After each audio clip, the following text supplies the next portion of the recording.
deniz tağlar ya dost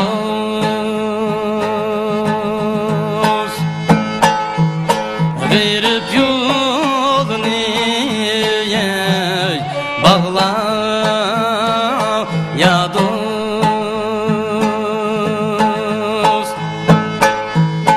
verip yolunu bağlar ya dost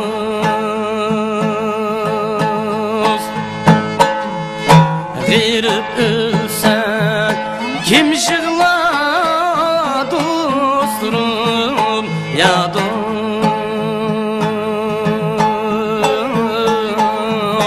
verip takdirine yığlar ya dost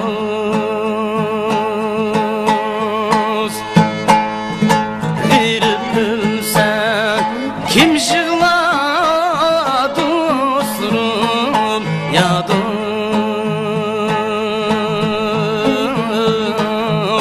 verip takdirine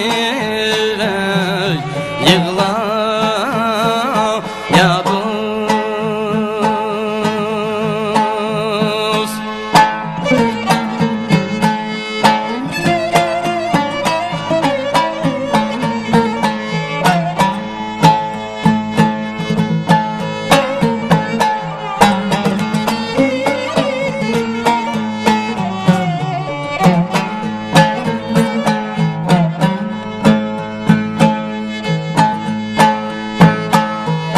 Giydim ki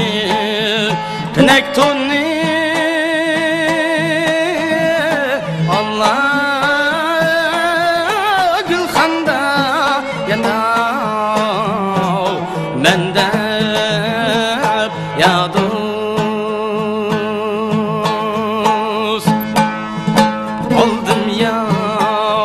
bilen okni dostum ya dost düşmanni ata mende ya dost